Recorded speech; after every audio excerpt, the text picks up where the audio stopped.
Welcome to another edition of the We Talk Chelsea podcast. And all three of us are back this week. Three Chelsea supporting friends united for a love of Chelsea Football Club, and it's getting tougher and tougher each and every week. Points shared at the Vitality Stadium, Chelsea drawing 0-0 with Bournemouth despite many chances, many opportunities. It seems like we're repeating ourselves each and every single week. Charlie, I'll throw it across through to yourself. I mean, you had the opportunity to sit down and watch the full game when it comes to it, and I'm going to be honest. In my opinion, I thought that was one of the most boring games of football I've ever watched in my life. I don't know about you. Yeah, it was certainly up there. It was just it was a nothing performance. I thought from us again. It was the same old story that we've been having, for beyond this season. Couldn't get the ball in the back of the net. Not quick enough in possession. Taking too many touches in the final third. Trying to play counter-attacking football, but with no urgency. Slowing the game down way too much. Laboured would be the word I would say to describe it. Just very boring to watch these days. I find Chelsea. It's hard actually to watch. It's not. You don't get excited to watch these matches anymore. It's very kind of, yeah. But yeah, and obviously the result is below par. We need to be picking up points, especially against teams in the bottom half of the table if we're going to finish in the top half. And it sounds like a bit of a crass statement, but that's kind of the way that you end up in the top half of the table. So. I just thought it was just under par. We've obviously got a few games coming up that we've got a potential to pick up points, or we should be picking up points, and then after that we're on a stink of a run. So it is concerning that we're not going to be we're not getting points on the board yet. But obviously there are plenty of other reasons which I'm sure we'll delve into as to why that is. Yeah, and I think the key thing on this one is Chelsea have failed to beat a side in the top 15 of the Premier League in 2023. We haven't managed to pick up a win against any of these top clubs. And Tem, where do you think, from your perspective, with watching this game on with Bournemouth, like what's working, what isn't working? Because the XG is there. We've got the opportunity to create chances. We create chances, but the problem is we've got a 6.2% shot conversion, so 1 in 20 shots on target will go in. What is going wrong? What is the issue? Is it simply just down to continuing the 4-2-3-1 and Levi Colwell's a left back not playing a natural left back in a left back position? What is it? Yeah, so like someone said, it's almost like watching full play FC. Like there's just no end to it. You know what I mean? Blue ball FC, as you may, or whatever you want to call it. It is a lot of good build-up play, but how many of those chances are actually quality chances? If you know what I mean, it's maybe 1 in 3 of them. Not 1 in 3, maybe 1 in 15 of them are actually quality chances. The rest of them are sort of half chances or just go down as a shot because, like Jackson yesterday, I don't know if you guys saw the left foot shot that he took. Terrible shot, but it goes down as a chance, but it's not a great chance. I mean, it was near enough, at the corner of the 18-yard box and no angle to shoot from. So I think it's a combination of the fact that we don't create enough quality chances. But then again, at the same time, these players, I think, also at the same time, when you see them, because Bournemouth gave us that centre of the pitch to run into. Most of where our attacks came, right in the centre of the pitch, and then you see as soon as we reach the 18-yard box, it's sort of panic. I don't want the ball anymore. Give it to someone else. Sort of, you take responsibility now. It's not my job to score the goal, sort of thing. And I think in that scenario, you need someone to be brave enough to think, you know what, let me just take the shot and shoot, which Gallagher did, and he almost scored from it. But you need more things like that. And even Jackson, first half, hit the post. So chances, things like that, we need to, I think, create more abundance of, like, quality chances as well as just shooting on sight, sort of thing. So I think it's not a case of us. Obviously, us playing players out of position doesn't help. It create maybe the abundance of chances, but when we do get there, I think it's more of a player decision thing, and also maybe a manager setup, maybe. But at the same time, it's something I've alluded to since the start of the season. Before a ball was kicked, I said I don't see that many goals in this Chelsea team, and it's kind of showing itself to be true. Yeah, I mean, Charlie, where do you think that rests in terms of player mentality? Because obviously Chelsea have had the same issue. We can create chances for the past, you know, season and a little bit, season and a month.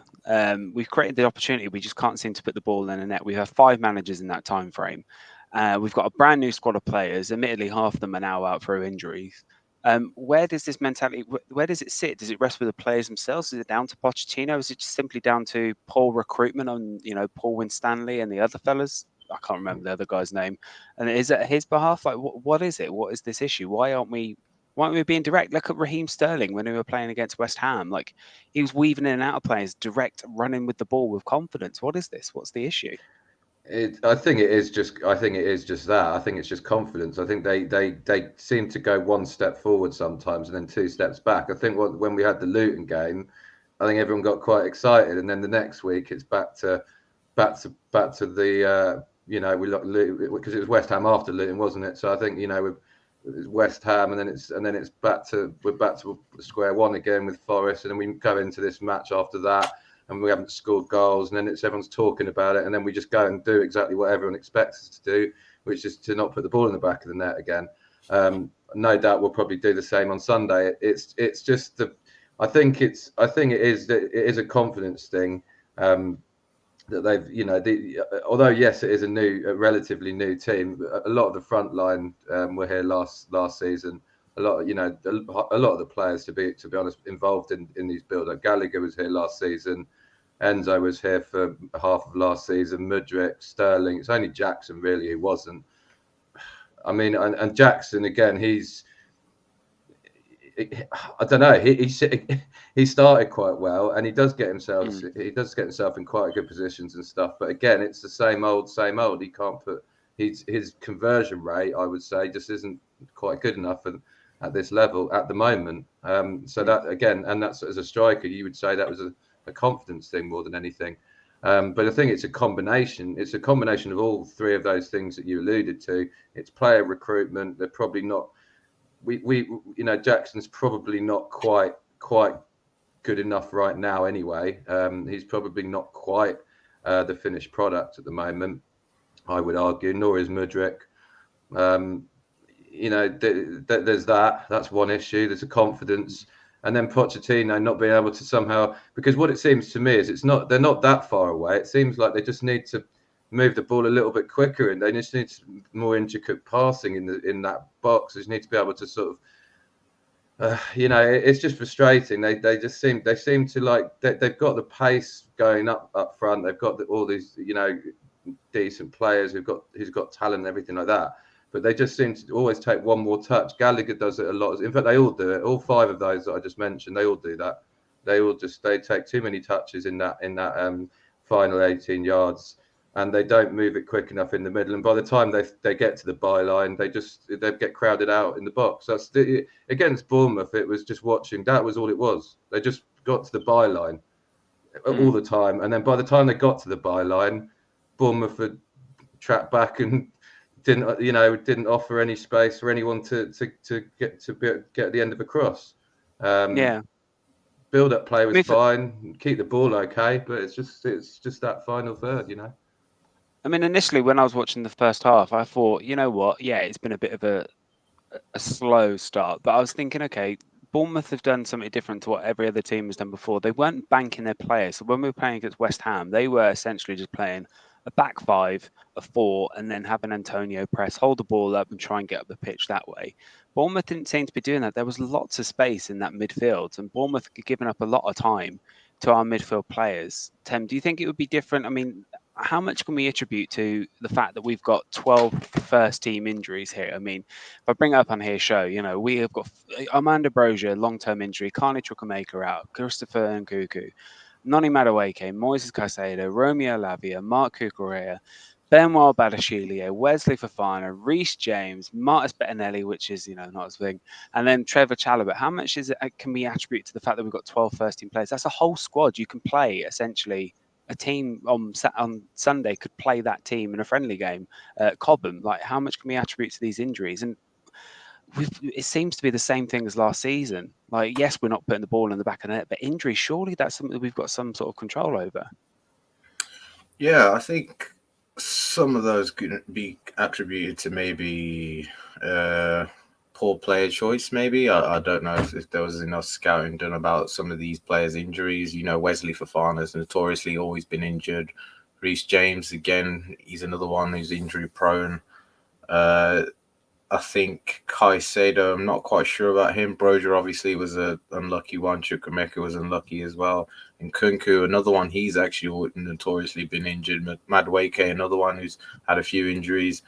So again, like it's half and half really. I don't know how much I would blame on just injuries because I still think we have quality players as a team right now. If you look at our starting 11, I think we should still be beating Bournemouth. I don't think that's down to us having injuries. I think it's a little bit of an excuse because if you look at the chances we had, or chances we could have put the ball in the back of the net, you couldn't say to me, "Oh, Sterling couldn't have scored the chance he fluffed in the first half where he was through on goal and he completely hit the floor and he just went out for a throw in." I think Jackson again, another header fell straight to his head where he didn't anticipate it. Chances like that, you need to be able to score, and I don't think we even have anyone in our squad better suited than Jackson to score a type of goal than that. So in scenarios like those where, even against Forest, where he had the easy tap-in chance to score, he fluffed it over the bar. You wouldn't want it to fall to anyone else but your striker. So I get what you mean in terms of our injuries probably don't help us in the long term, especially over the busy Christmas period and, when we have loads of games back to back. But in terms of finishing as a squad, I just genuinely don't think it's good enough at all. And that's maybe a lack of experience as well as injuries. So I don't know. I'll throw it back to you, Tom. What do you think? I think, in my opinion, I do agree we should be getting more from these types of games. We really should. But I think a key thing for us now is we're now having to play against teams that don't fear playing Chelsea.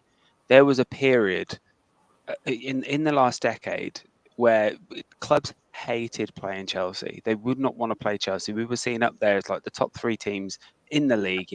League title challenges.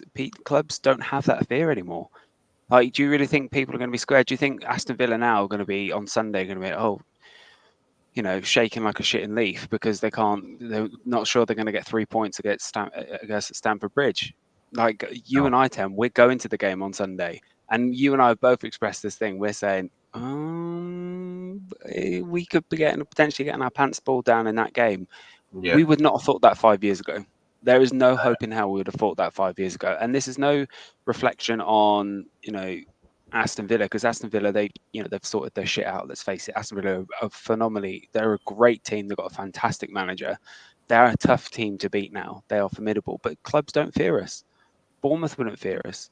Yeah. And the level of players we have here, I think the key thing on this is it severely limits the options that Pochettino has. I mean, when we look at kind of the substitutes that was made, and the lineup, would be surprised, Charlie, that a player like Cole Palmer wasn't starting in like a number 10 role and having Enzo sit a little bit further back so Enzo can get on the ball a little better, but with Leslie Ugochukwu just defending that back line. Were you surprised that Cole Palmer didn't get the start and other players and Enzo was pushed forward? Yeah, but I think I think just on what you just said on that point, with the lineup, I think it was probably when you had a look at the bench and what basically with that injury list, obviously, and what we're in contention with, it was probably about as good as you're going to get. Palmer, realistically, okay, maybe we could argue that one, but apart from that, there wasn't a lot more that he could have really done with what he had available, with the tools he had available. But it's still enough to win that match.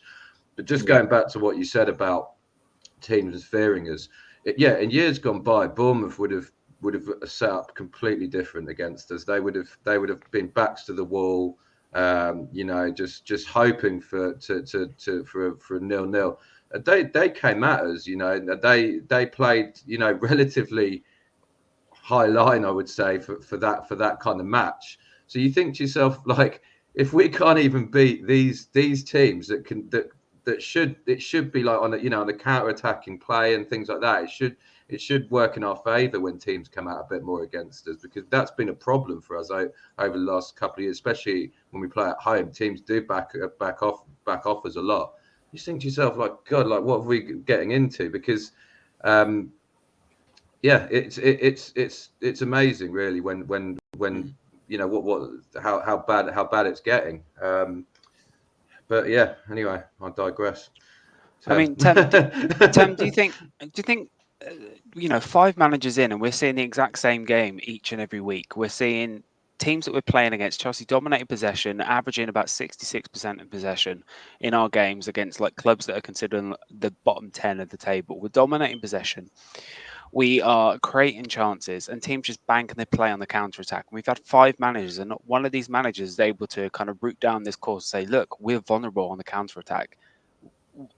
What can we do? Like, are we ruining the opportunity? The fact that we didn't, rumors going around that we were offered Dusan Vlahovic from Juventus, and we declined him. Are we ruining that opportunity to sign a number 9, or are we just holding out for potentially in January? We think, you know what, we'll see where we are with Nicolas Jackson and see what we can do in January, because January is notoriously not the best time to bring in players. It didn't work for us last season. Are we ruining that opportunity to get that number 9 in, to put the ball in the back of the net and give Jackson, put a little bit less pressure on a brand new player in Nicolas Jackson? Because I think, who knows? We don't know this. He might come on and be like a Tor Andre Flo and be a complete super stub and score these goals. Yeah, I think it's a tough one, because I think that the club clearly banked on Jackson being the number 1, and Nkunku probably being his supporting role. With us playing once a week, maybe they thought, okay, that's enough. We can get by and get through. And from the reports, Pochettino rejected the idea of Vlahovic. I don't know if he wanted another striker. I'm not sure, but from the comments he made about us needing experience, I imagine he did want another striker. But then that may go against the policy of what Chelsea are doing now with the under 25 players policy, whatever. So I don't know if there was a clear target other than Vlahovic at the time. But I would imagine that Pochettino probably did want a backup, and I imagine he probably thinks there isn't enough experience in this team, just judging by the comments he made pre-season. So it may force Chelsea's hand in January to go for another striker, I think. Now, especially with the lack of goals we've seen over the last 12 months. And you comment about the last 12 months of us just not being able to score. I'm not quite sure what the issue is, but at the same time, have we had any clinical players over the last 12 months? Raheem Sterling's not notoriously been clinical. Kai Havertz has not notoriously been clinical. I know Sterling has scored a lot of goals, but he's never been a clinical player, if you know what I mean. He's always relied on volume of chances, and we're a team notoriously who don't create a lot of volume of chances. You may get 1 or 2 clear-cut chances a game per player, and that's it. Whereas Man City, they may put 4 or 5 on a plate for him, and he'll be allowed to miss 2 or 3. Whereas if you miss 2 or 3 here, you aren't getting another chance. That's it. That's your game over, sort of thing.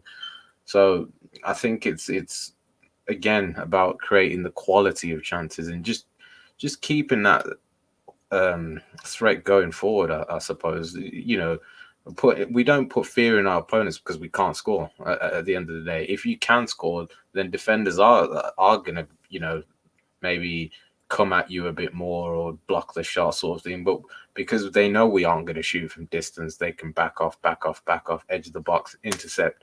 Soon as then they break off and counter attack. Whereas before, years gone by, if you sat off us at Stamford Bridge, our midfielders could shoot edge of the box. We could cross the ball into the box to a striker or whoever to header, and we just haven't got that, or a bit of magic from Fabregas, Hazard, whoever it was. But now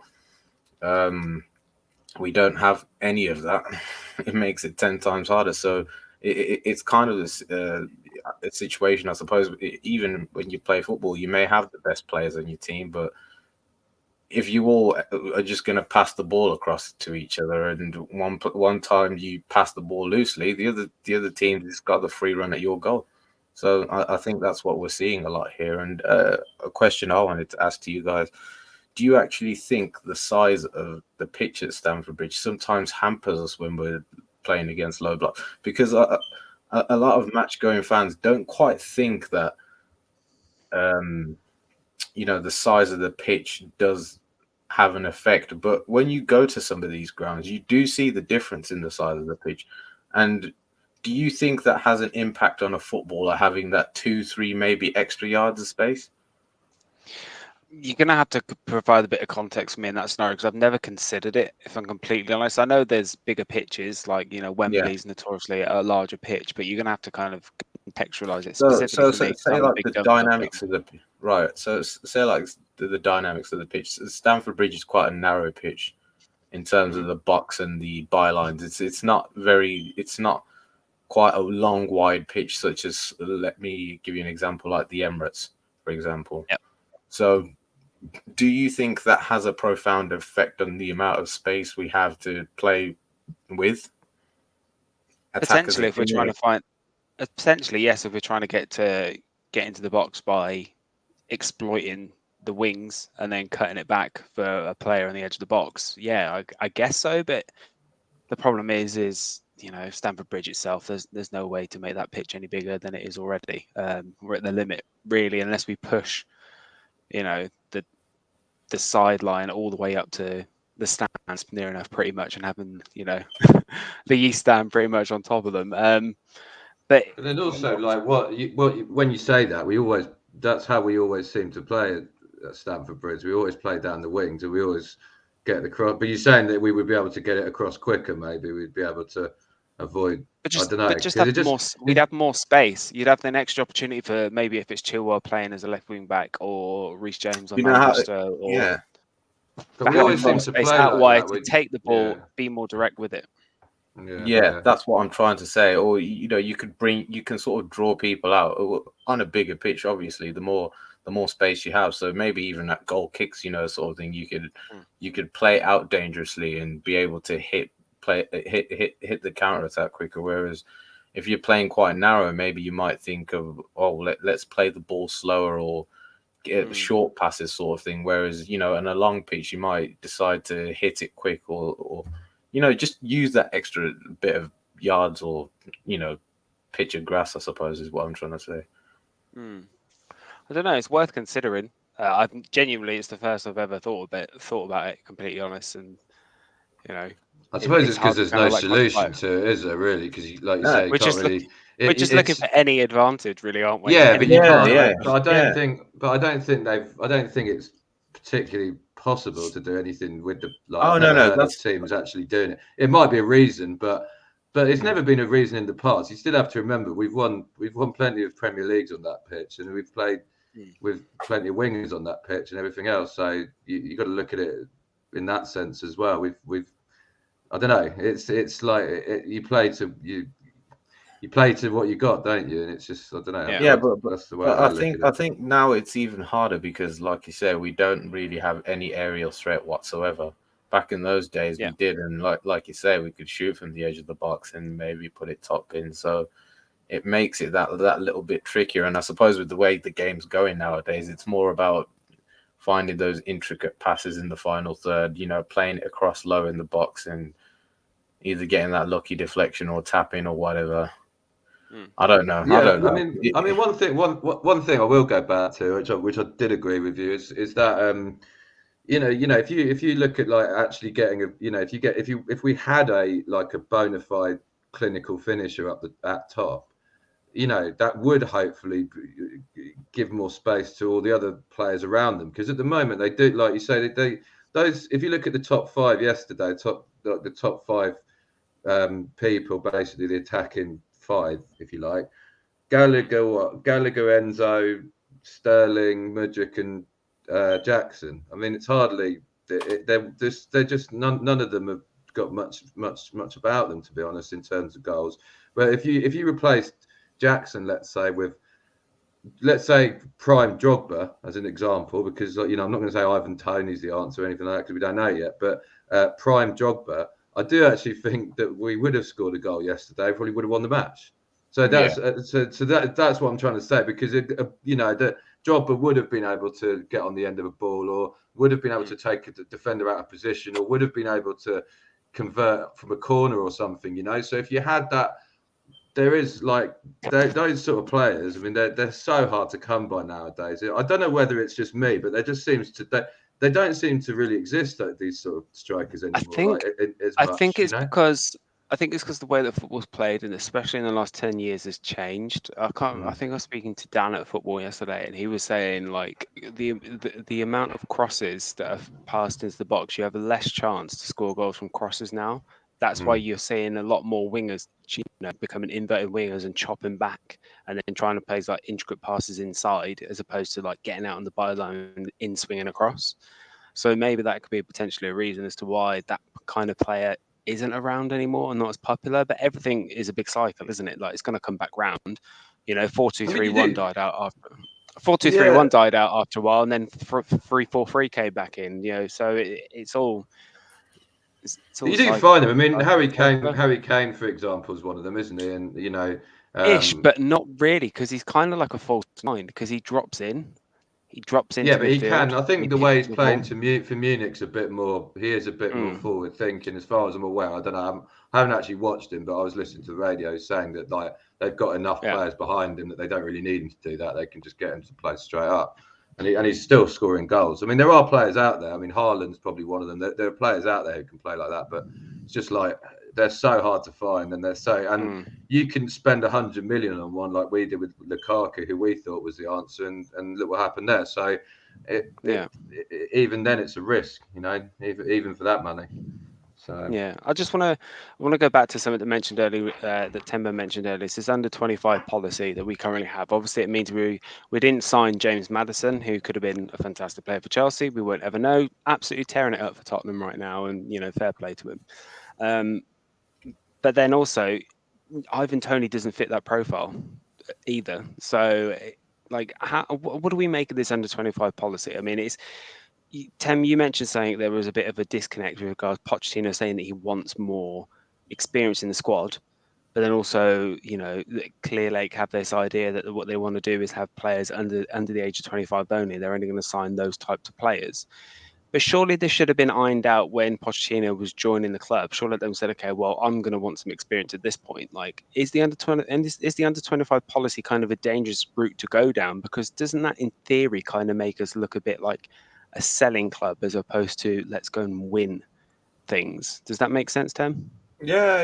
These are all my fears. Like I said when this club, just from what I've seen over the last 12 months, really, is do we want to be a winning power? Do we want to be a selling team? And I think this season will tell. Well, I think it will tell, because you kind of have to go one way or the other. If you don't win, you have to sell. I think the way we've left ourselves right now, I don't think we will be a self-sustaining machine unless we do one or the other. And how much more money do these owners really want to put in before they think, well, either FFP catches up to us or we have to sell realistically, because we're just doing bad on the books because we're so bad on the table at the moment. So, yeah, it does set a dangerous. I think every Chelsea fan has a right to be concerned of where this football club's going forward, because, of course, it's been 12 months, but it's been a very chaotic 12 months. And a lot of these decisions have been made as a big risk decision, which any big business will. They will make big risk decisions, but it's more like how much of that will hurt us in the future, if you know what I mean. Like, we can say, oh, we've got Enzo on a 9-year contract, we've got Mudryk on an 8-year contract, but 2 years down the line, that could be all that could be a completely negative thing. Enzo might think, oh, I want to leave now. This club hasn't done anything, shown no ambition to win any trophies, whatever. Chelsea now won't let him go. Could turn very toxic or chaotic, and players could be leaving, or or we could be stuck with a lot of players that just never end up developing because of how much how much chaos is going on around them. And Yeah. we've seen notoriously we've been one of the worst clubs where players just don't develop. We've always not given players time to It's develop and always wanted instant success. So now it's really a big test to think: are they going to stick with Pochettino? Are they going to give these players time to sort of lose? We saw it with Arsenal and Arteta, where they've gone through that growing pain and they've come out the other side, thankfully. But really, again, with under 25 policy, how far are we willing to take that? Is my question to you guys. I mean, yeah, I mean, I'll ask you that of Charlie. I mean, if you think about it this way, if Clear Lake weren't in charge of us, 3 years ago, we wouldn't have signed Thiago Silva on that basis. And Thiago Silva has been about Chelsea's best player in the last 3 years. That's not a player that's come close to his consistently good performances, other than the odd shocking game. Do you think are you concerned about this under 25 policy? Do we need leaders in different positions? Do we need that replacement for Thiago Silva when he does go? Do we need a replacement in the midfield area, or somebody in the midfield area that's experienced in seasons? Like, it sounds really silly, and I'm not saying I'm agree with you on the type of play, on the actual player, but you lofted for potentially a player like Jordan Henderson, but a player that is experienced in that mold. But do you still feel that Chelsea is lacking a player of that mould, of an older, that's going to show these midfielders, even if they're on the day-to-day in training, and give that encouragement on the pitch and use that experience? Are we still lacking that in that midfield area, in that striking position, to help guide these young players? We were saying before, we could be laughing about this in 5 years' time, because if this pays off, we're in a very good position, for 4 or 5 years' time to but win a lot of things. But it's a very big risk to take, isn't it? yeah, because there's no look out of this crop of players. Some of them just will fail. So some of them just will not be good enough. And in fact, there's very few that people could name now that will, if you fast forward 3 years, that you go, yeah, I think that player will definitely be a starter in 3 years' time. Maybe Enzo, probably Caicedo, but we haven't seen enough of him really. And the rest of them, the jury's still out. We just don't know. We do not know if these players are going to be good enough, fit enough. I mean, a lot of them are getting injured too much. So there's that. In terms of in terms of leadership, I've always said that. I said we should have signed Pickford in goal. I still stand by that as well. I said, if you had Pickford, Henderson, and Kane, that would have been that we would have probably won the league this season. That's how all we needed was sort of three leaders. A spine of leaders, didn't necessarily have to be English, but that was just what I off the top of my head in An terms idea. of An idea. Premier I mean, League sort of players. we declined the opportunity to sign Marco Verratti as well. Yeah, he's a seasoned midfielder. He could have done a job. Yeah, and this is the problem. You need these sort of leaders, and the problem is Silva's. Look, I don't think Silva will be here next season, especially the way it's going. He's the one who last season seemed like the most pissed off, to be frank about it. The way the season went, he was pretty open, wasn't he, in the press about it? He was pretty, and even this season he's been pretty vocal. When I saw something the other day when someone sort of questioning his performances or something on Twitter and saying that maybe he's the problem, and so and he was backing himself up. I don't think he's happy anymore. I think he's just fed up, and he's just like, look, I want to play. He's a winner, isn't he? He just wants to play for winning teams. He's not interested in losing every week. So I think once he goes, I mean, it's I don't see any leaders in that team once he goes. I really don't. Even Reece James he's still young. People forget that he's still young. He's only probably played for Chelsea less than 100 times or something. He's not played for us that many times because he's always out injured, and he's always out injured. So it's like, so you got that problem. I don't know. I think we need leaders, and we need to buy older players. We need you need these older players every now and then. They're useful. In the team. I mean, look at Man United with what's his name, Casemiro, and Eriksen, these type of players, they do Varane. make Varane. Yeah, they make a difference to the team. There's no doubt. They don't have a negative effect on the whole. Yeah, So, I mean, I think it's time coming for this. So we saw like Nicolas Mudryk make his first start for Chelsea this season. I think it will be. We should probably have a discussion about that, just because Mudryk's been with us now since January last season. Famously, we poached him from Arsenal. He could have been an Arsenal player. He made no bones about it that he wanted to sign for Arsenal, and then 3 days later, he was unveiled at Stamford Bridge. Uh, where are we on the Mudryk train? A lot of it's kind of, from what I'm seeing, there's a big split. There's people online saying he just needs to be given consistent game time, keep playing, keep playing, keep playing. But whenever he does play, you get maybe an odd moment, and then all of a sudden it's nothing. Like, how long do you get? I want to take injury crisis aside, because obviously there is a need for it. Like, we could have played Cole Palmer. Why do I keep calling him Cole? Cole Palmer in that position. We could have played him there and played or Cole Palmer in the as a number 10, or we could have put Gallagher on that side. But how long do we give Mikhailo Mudryk before it's just, is he going to be good enough to last at Chelsea? Do you see he can develop into a player? Because right now, in my opinion, I've yet to see something other than that cameo against a tired James Milner on his first game. I've not seen anything really that's kind of warranted to say, yeah, this player deserves to start week in, week out. I mean, Tem, please feel free. If I'm fucking talking nonsense, tell me. No, I don't.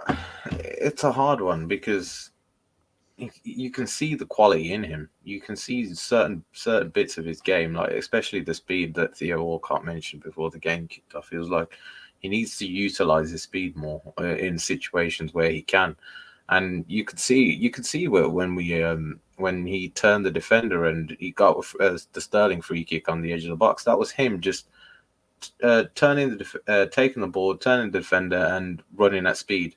And that's what running directly at speed, and that's what he needs to do more of. You saw it against even Aston Villa last season, where all he really needed to do there, he just needed to finish the chance. And he was the only guy who actually linked up with Jackson at the Bournemouth game. He created the chance where Jackson hit the post, and I think there was another chance where it nearly came off as well. So I know Pochettino talked about our players needing good link-up play and all this. Well, Mudryk's been the only guy who's got a tune out of Jackson so far, apart from Nkunku. So it's important to keep playing someone like that, He and was also to wasn't he give him playing? Wasn't he?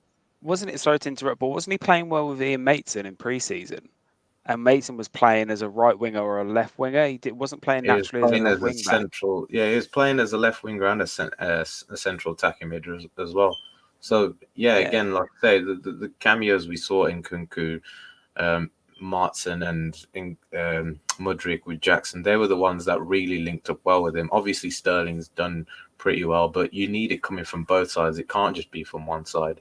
And the problem is that obviously someone like Mudryk, he is very direct in the sense of uh, if he loses the ball, Colwell's sort of isolated. Then he doesn't have great defensive work rate, which again he needs to work on, I think. So mm, a lot of the times he is gonna go. He's taking on players maybe 2v1 where his fullback's not helping with an overlap or an underlap.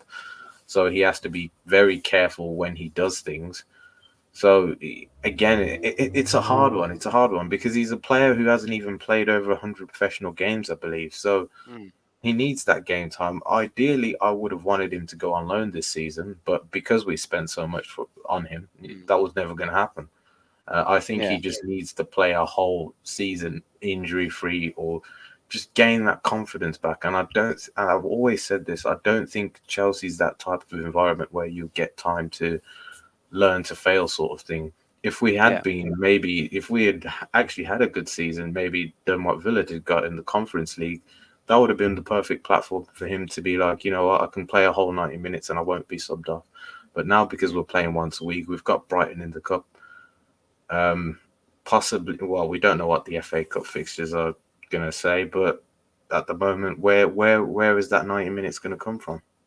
yeah. I mean, And Charlie, do you think Tem makes a valid point, especially when it comes to, when you are looking for an overlap or an underlap from a wing back? That player isn't isn't Colwell. It's not No. going to kind of outlet that support to him. So could we see potentially a different player, like famously Chilwell's kind of taken Mudryk under his wing? So why isn't Colwell play? Wasn't Chilwell playing at a left back position with Mudryk to try and get a tune out of him? Yeah, I mean, I think again that's the bizarreness of the lineup. Sometimes I think we've got too many players in certain bit of positions, and maybe Pochettino's too scared to drop certain players, and he'd just rather, and I'm talking about Colwell now.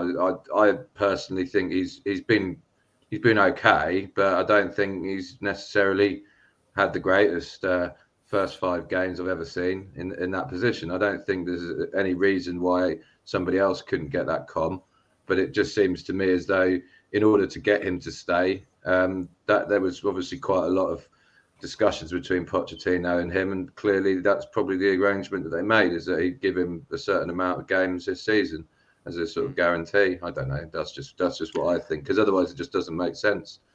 Do you think? You know, Do you think though it could be an opportunity to move Colwell? Because obviously you mentioned at the very start of the podcast there's an opportunity for Silva to rest, because he has played every league yeah, game so far, and he's played, with the exception of the Wimbledon game, he has played every game. But put Colwell as a centre back and put a recognised left back if it's Maitson or if it is Chilwell, like surely yeah, that'd be an opportunity to do so. Like yeah, when realistically, if we look at the next 3 fixtures, we've got Villa at home on the weekend, then we've got Brighton away in the League Cup, and then we've got Fulham At away. home, I Like, think. we got at home? in the league.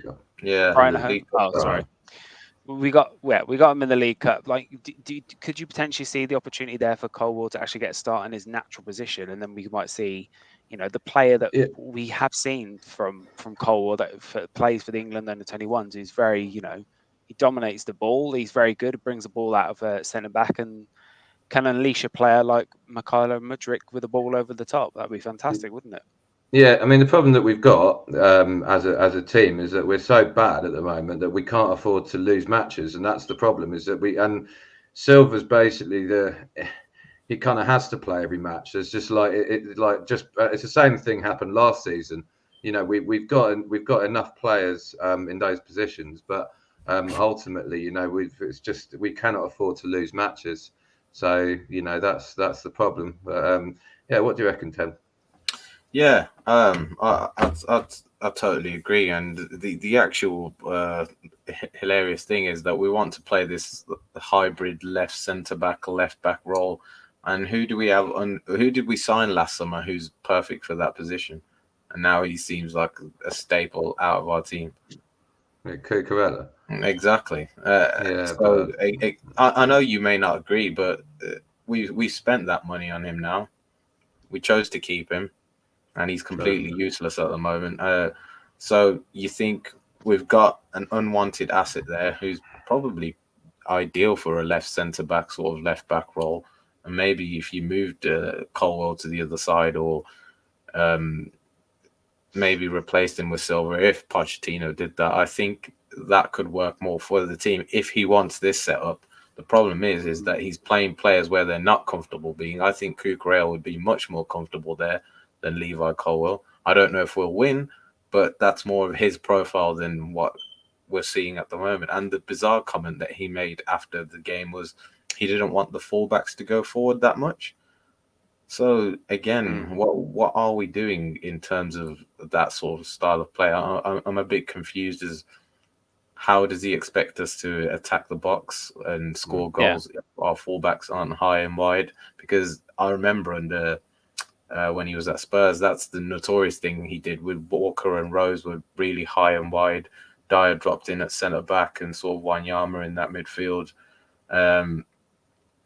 So again, like I don't understand what we're trying to do going forward, and that's kind of the scary thought of if we can't see it as fans, it starts to worry you as, does the player start then questioning it? Because obviously it looks like at the moment everyone's sort of new to each other, so maybe they don't understand their positions, they don't understand each other's movements, And it sort of creeps into that thing where we saw under Graham Potter, where it all just starts looking a bit confusing, and the opposition sort of sniffs onto that, and then we just get cut open and start conceding goals. So, yeah, it's a dangerous precedent that we're setting for ourselves, I think. So, yeah.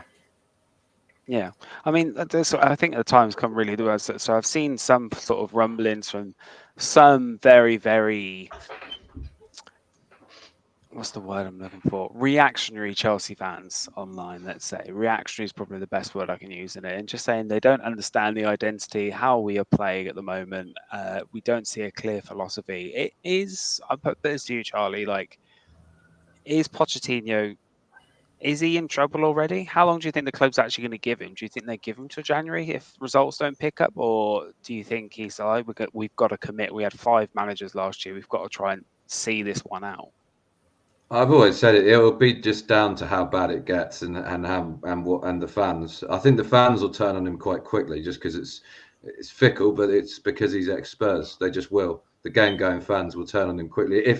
And this is only if the results are as bad as they carry on for a long period of time. If he gets till Christmas and we go through that really tough period and we lose every single match, and I think we've got 2 league games before that, Fulham away and Burnley away. And I was saying to you privately, Tom, I think if we don't pick up at least 4 points out of them 2 games, I think you're walking into this really tough run of fixtures, which is basically the top 6, home and away. Yep. And realistically, we'd be struggle to win anything out of those ones. We are literally going to be looking at the table, and we will probably be in the bottom 5 by then. I would have thought, maybe even worse if that happens. Because we just haven't picked up any point. I mean, you've got to compare it to last season. It's as bad as last season in a way, but at least with last season, we chalked a few points on the board, A, at the beginning of Graham Potter's tenure, and B, at the sort of end of Thomas Tuchel's tenure. So we had probably until about October, we were probably 7th, something like that. We were sort of okay. But I think if we're bearing in mind, I don't know, I don't look at the table this early, but what are we, 13th, 14th, something like that? 14th. Yeah, so behind Man United. Yeah, so we're slumping already. I don't know. I think the fans. I mean, something's got to give, and it might be a carbon copy of last season, whereby we get to the stage where we've got an injury crisis, and people give him a bit more time because of that. We did it with Potter a bit. We could look at the injury crisis and go, okay, well, hopefully when all the players are back, then we can look at it. Then we go into January and try and spend our way out of it again. And then when everyone's fit, it still doesn't work. Well, then he's got to go. And it could just be the same again. It really wouldn't surprise me. It is the same. And when you look at it, it's just we've started the churn earlier this year so far, which is worrying. It just makes me think what can break the trend? Seriously, what can actually break this trend? Because we have pumped so much money into the club. We've changed managers like we've changed our underwear. Do you know what I mean? It's crazy. Like what is going to be the factor? What's going to be the turning point? Because I really do struggle as a Chelsea fan sometimes to see what it's going to be, especially in the last 13 months or so. Like I think the biggest mistake that was made, and it sounds harking back on, but the biggest mistake was sacking Tuchel. It really was. We shouldn't have sacked Tuchel because it was far too soon. Yes, I appreciate they probably fell out or whatever, but that was a huge mistake, and that was a massive turning point of this season. I can't see. I mean, we've got a relatively. When I'm looking ahead to the fixtures that we have, like November is hard. Like it is going to be difficult. We are going to be talking about losses left, right, and centre. We really will. We have an easier December on paper, but then we said this last year. On paper, it meant nothing towards the back end of the season. It meant absolutely nothing. So, we should be beating these teams. Wolves away, easy. We go there, we lose 1-0. Like we played terribly. It's one of those things. I really struggle. I mean, Tem, is Pochettino in trouble already, or is he going to be given a lot of leeway, or do we just need to say, do you know what? Let's get Gus Hiddink back and hope and guide us in to a timely 9th position. I think if it doesn't change in the next 2 games, he might as well go, because how can no, and I'm being serious because because of the run of games after. Yeah, just because of the run of games after, you look at the effect that last season had on just losing every single game after that. How do you then instill confidence with the same manager after losing that many games? When do the players think, you know what, this guy just isn't good enough? He doesn't know what he's doing. We can't compete against these teams. And you saw it with Lampard when before the first time round, and then all of a sudden these same players just turned up, looked like a different team. Okay, Wolves at home with Tuchel's first game, it was a bit of a stalemate, but then after that it breeded a load of confidence. We saw a completely different type of Chelsea. Mm. So again, like, do you do that at the beginning of December? Think, well, Pochettino, I think he's on a 2-year contract this time around with the Yeah, option of one. 2-year So contract. again, that gives the club leeway to sack him sooner than they do with Potter, because obviously the size of the contract they gave him. I think they've learned from that mistake now. So in the sense of, we've got so many games coming up so soon, so many big games. You see our owners, especially at the big games, they're always there in the crowd. The camera's always on them. They're not going to want to hear the boos and, sort of thing we saw last season. I think that's when really the pressure was on them, when we started hearing the boos after full time at Southampton, Villa at home, and fixtures like that, where they almost were forced to sack Potter at that point, because the fan revolt was, and it's already started. You saw it at Bournemouth. The fans were booing already. So if we go to I don't know, is it Burnley and Fulham our next 2 games? Yeah, Burnley and Fulham. Yeah. Away. Imagine if it's not easy. we lose both of them. Imagine if we lose both of them, and then we get who's at the bridge next? Arsenal, Man City, someone like that. Arsenal. Yeah, so it's Arsenal, then Brentford, and then we go to Tottenham away, then City at home, Newcastle away, Brighton at home, Man United away, Everton away. Even Everton away, I think we'd struggle. I really do. Even we They'll do be fighting.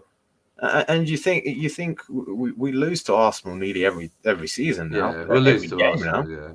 Yeah. We lose to Man City nearly every game now as well. I mean, one thing that is interesting is the two wins that Lampard did get when he was here was Forest at home and Bournemouth away, and we lost to them, and we've drawn to Bournemouth. So there's actually a debate to be had that we're actually getting worse. Yeah. Because I don't think Forest have.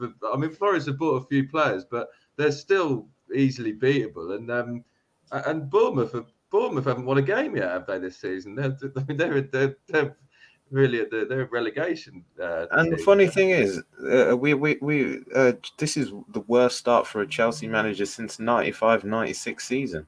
So it just shows you, like, he's already got to be feeling the heat. I know now he's said, "Oh, Chelsea should be winning every game, winning every trophy, and whatever." But I think he needed to not say that so soon. I think he needed to sort of play his cards close to his chest by saying, "Oh, we're a young team, we're developing, we hope to achieve these things," but not saying, "Oh, I want to win the Premier League, Carabao Cup, FA Cup this season," and all that, because fans will latch onto that to just throw it back in your face. I know specifically, he probably just said that to try and get the fans on side, but it doesn't help his PR game by throwing out statements like that. And just say, "I'm here to steady the ship." Steady the ship. We would have been more responsive to that. I'd rather just somebody just like look at somebody like, oh God, it pains me. But look at someone like Postecoglou. Like I don't know if you've watched his like press conferences. I like Postecoglou, and it feels horrible saying that because he's a Spurs manager, but I really do like him. I like him as a person because he's quite direct. He doesn't like say things that he thinks he wants to hear. He just tells it exactly like it is. I just wish there was like a manager that's going to be like that and say, "Hey, might be in trouble this year," or "Hey, I just want to steady the ship and try and get us being consistent again, not consistently losing, but consistent, picking up points." But then doesn't it make us look bad when even they look very, very good? Yep. And they've lost their best player. It does. I know, it's madness. So Yeah. Anyway, we need to look forward. So this weekend, Chelsea welcome high-flying Europa Conference competitors, Aston Villa to Stamford Bridge with a 2 p.m. kickoff where Temba and myself will be in attendance. We'll probably do some sort of recording on the way down, probably put a little post up for you all to watch. There's a nice little review post-match, and we'll find a way to do so. But we need to look forward and say, boy, who do we want to see? Who do you want to see start this game? I mean, Caicedo should be back at this point. So Caicedo, I think, for me, walks into the team purely just on the basis because he's going to give a bit of experience in that midfield and trying to help us with that Aston Villa midfield, which is looking very, very good lately. Who do you want to see start, and who do you want to see potentially relegated towards the bench? For me personally, I want to see Cole Palmer start. I really do. I want to see what he can do. I think Sterling, for me, keeps his place because he just does. I think for lack of options, it's going to be Jackson will probably be starting again there. But it's that left side that we need to look at. And I would like, hopefully, when the team's announced, I want to see a Chilwell at left back, actually at left back. But it's probably not the game for Silva to be dropped, is it, Charlie? I don't think, like I said, I don't think he will get dropped for pretty much any Premier League game while we're on this sort of run. I think it would be suicidal, at the moment. But yeah, I agree with pretty much of what you said. I just think it's, how are you going to fit all these players into the team? Because Enzo is going to have to start as well. Maybe I suppose Gallagher's probably going to be the one dropped down, but Gallagher seems to be playing every match virtually at the moment. He seems to be the blue-eyed boy, doesn't he, at the moment? So, I mean, you could see Enzo as a number 10, like he played against as Bournemouth again, or given that kind of free kind of role. Tem, you're shaking your head. No, he was awful. Awful. He was awful. Yeah, he was bad. Really awful. I think the positions he picked up, well, not really to his. I'm not saying it was his fault. It was more where he was played at, because you saw he was receiving the ball on the half turn. He's not notoriously a quick player. He's not a player who'll hold off play and dribble into space. He needs the game in front of him. He's the one who sees a pass. He's the one who can sort of dictate the player. Playing him at the 10, I think, is just a total waste of time. And most of our players at the 10 is a waste of time, actually. So do you think Caicedo and then Enzo playing as the double pivot if it's a 4-2-3-1, and then maybe something like Maitson? Would you say, okay, why not? Let's go Mudryk again, give him another go, see how we can do with an actual left back. Who do you want to see play, Tim? I don't know. This is the thing. I really don't care. I just want 3 points. Yeah, and it's the sort of thing where I think it will be very much similar to what we saw against Bournemouth. I really don't think, if anything, will change apart from maybe one midfield player. Maybe if maybe Gallagher drops to the bench and we bring in Caicedo and Mudryk starts, I really don't see how we're going to change a lot in the next week, unless Pochettino brings up a trump card that we're not thinking of. But in my opinion, I think maybe Chilwell maybe comes in for Mudryk after it didn't look like Mudryk impressed Pochettino on the weekend. So maybe that's the only change. But again, I think one thing I do want to say about Aston Villa is I'm very much scared of Diaby, and I would not want him 1v1 against Chilwell. I think Chilwell's very bad defensively. When he came on, even he was getting cooked defensively. Let's just say that. Diaby looks like a player. He really does. And I think Colwell, what he and Thiago Silva did very well actually against the Bournemouth players, against Cliver, and I can't remember the other winger that came on. Sinestera? I think that's the one. They did not commit to making a silly challenge or sort of diving one way or the other. They sort of like stood their ground and blocked any shots that were coming in or any sort of dribble attempts from the players. And I think that's one thing we'll definitely see from Diaby. He is a tricky, quick player who likes to go one way and the other. And I think against Chilwell, that's his ultimate weakness. So I wouldn't be quite pleased to see him at left back. Yeah. Okay. Well, let's go round. So, what do we think? Score prediction, Charlie. What do you reckon it's going to be on Sunday? 1-0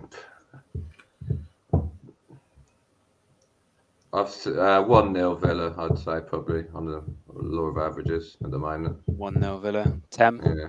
3-1 Villa. You think we'll score? That's good. Yeah, I'm inclined to agree. I think it's going to be 3-0 Villa. I think you and I are going to have a very sorry.